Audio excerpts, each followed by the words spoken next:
Marché des devises, dépréciation de l'arrière.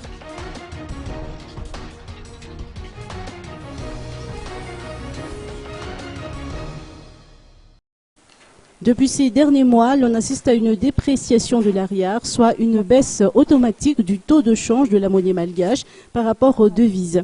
La tendance à la hausse des devises étrangères est généralement notée durant les premiers mois de l'année, selon les précisions apportées par Taïn Arazon-Arsan, DGA du bureau de change Exchange. Le prix d'achat de l'euro est notamment de 2 950 arrières, si la vente est à 3 180 arrières.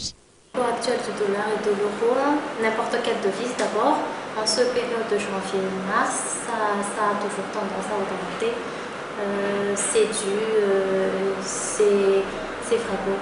vraiment dû aux balances commerciales parce que la tendance est toujours comme ça. Et aussi le cours actuel de l'euro par exemple, le cours de vente c'est à 3 180 par rapport à 3 135 au MID.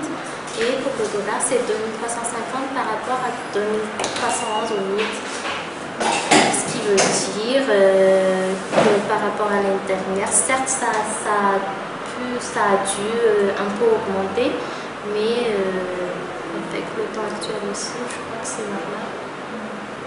Le nombre de transactions, ça n'a pas vraiment changé, étant donné que les demandes, ça n'arrête pas d'augmenter. Par contre, on n'a pas assez d'offres pour satisfaire tous nos clients. Avec les marchés noirs aussi, nous, on n'est pas compétents de s'adresser contre eux, mais je crois qu'il y a des autorités compétentes pour faire ça. Et nous, on se satisfait des achats qu'on fait. Donc voilà pourquoi on ne peut pas tout satisfaire des demandes des clients.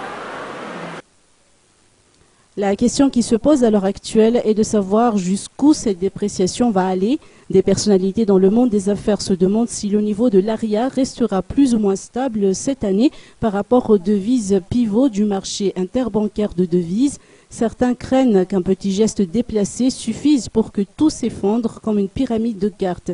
Des analyses avancent que l'euro pourrait atteindre cette année les 4000 arrières avec l'intransigeance du FMI dans tout ce qui concerne le libéralisme économique et financier.